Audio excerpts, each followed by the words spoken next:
Isang maganda at pinagpalang araw po sa inyong lahat.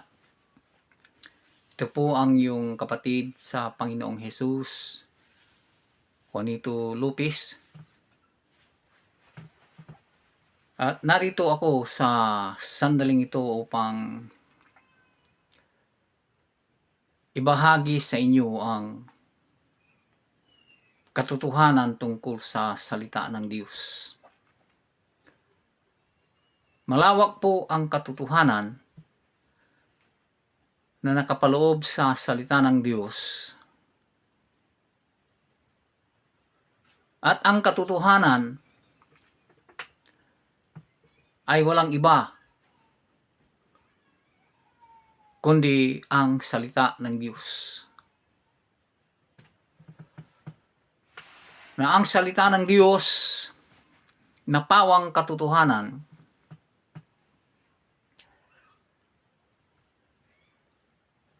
ay kanyang ipinapahayag din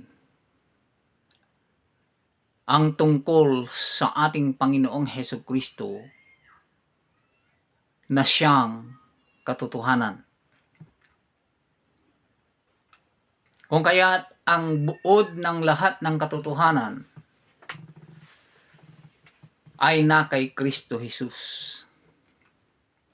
At ang katotohanan ito na nasa ating Panginoong Hesukristo ay maliwanag na nakasaad sa banal na kasulatan. At ito po ay ang Biblia, ang salita ng Diyos. Kung kaya't ang sabi po ng Juan 17:17, italaga mo sila sa katotohanan, ang iyong salita ay katotohanan. Sa awit 119, talatang 160, ang sabi niya, ang lahat ng iyong salita ay katotohanan. At sabi ng ating Panginoong Hesukristo sa Juan 8:31-32, ang sabi niya, sinabi niya sa mga Hudyong sumasampalataya sa Kanya, kung patuloy kayo sa aking salita, kayo nga ang aking mga alagad, at malalaman ninyo ang katotohanan, at ang katotohanan ang magpapalaya sa inyo. At marami sa mga tinatawag na alagad ng Panginoong Hesukristo, mga mananampalataya na kabilang sa iba't ibang samahan ng mga mananampalataya, iba't ibang sikta, iba't ibang relihiyon, ang bilanggo ng kasinungalingan, ng pagkalinlang at ng pagkadaya dahil hindi po nila alam ang buong katotohanan na nakapaloob sa banal na kasulatan.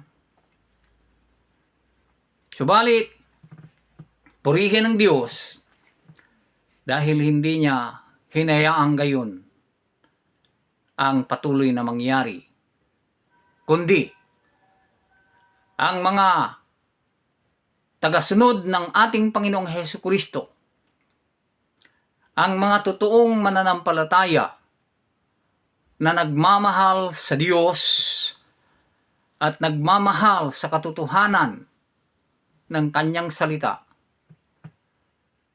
ay papahayag niya ang katotohanang lingid at tago sa maraming tagasunod. O kaya't ang pag-uusapan natin na isa sa lingid at tagong katotohanan sa sandaling ito ay tungkol po sa kaligtasan ng lahat ng tao. At ang kaligtasan po ng lahat ng tao ay hindi po mapaniwalaan at hindi po matanggap ng maraming tagasunod ni Kristo. Subalit, kung handa po tayo na tanggapin at paniwalaan ang katotohanan, ipapahayag po sa atin ng Santong Espiritu ang katotohanan ng aral na ito na nakapaloob sa kanyang salita. O ngayon, ang sabi po ng Tito, 1 Timothy chapter 2, doon po sa verses 3 to 4, ganito po ang sabi niya, babasahin ko po upang maliwanagan po tayong lahat. Sa New International Version, ang sabi po niya ay ganito: "This is good and pleases God our Savior, who wants all men to be saved and to come to a knowledge of the truth."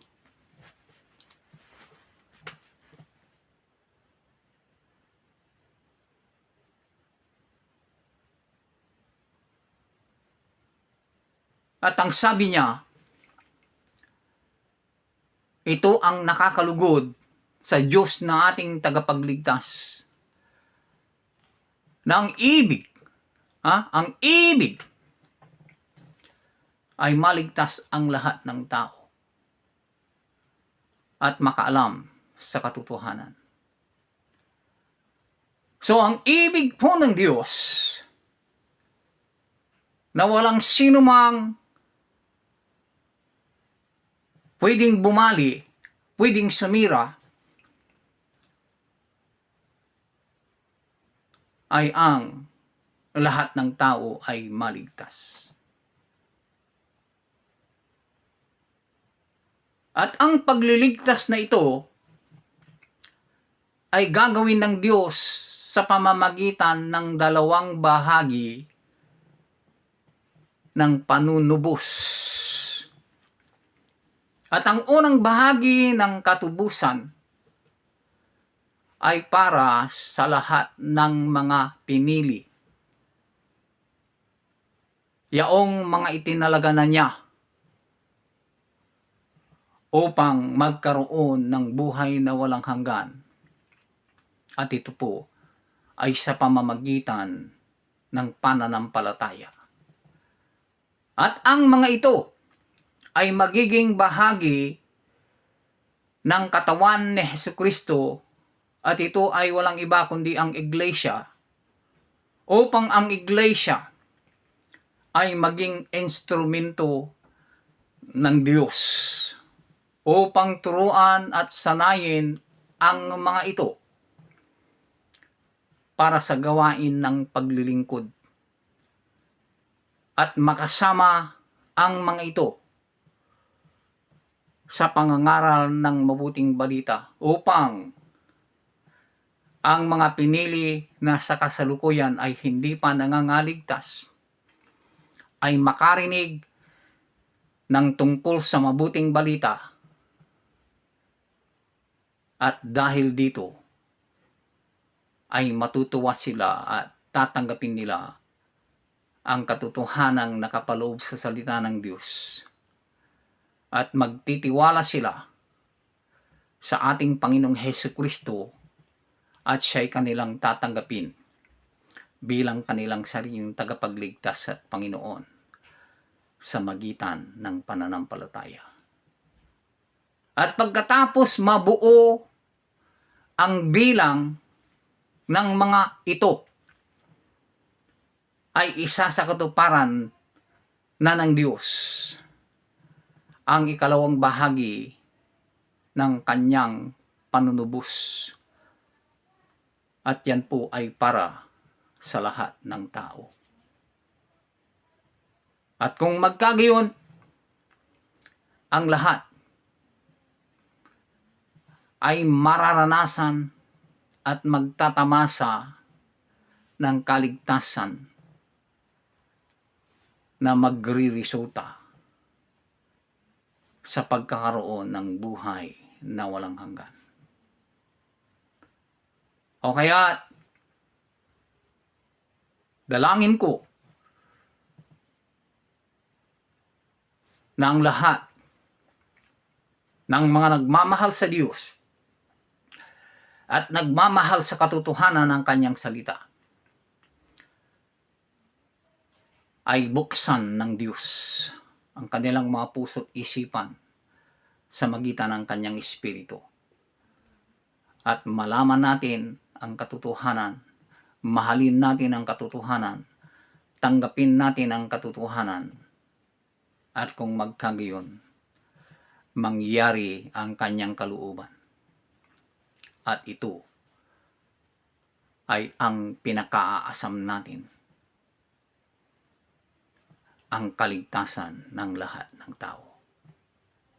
Maraming salamat po at pagpalain kayo ng Diyos at ang kanyang patnubay at gabay at tulong ay sumainyong lahat. Sa pangalan ni Jesus, Amen and Amen.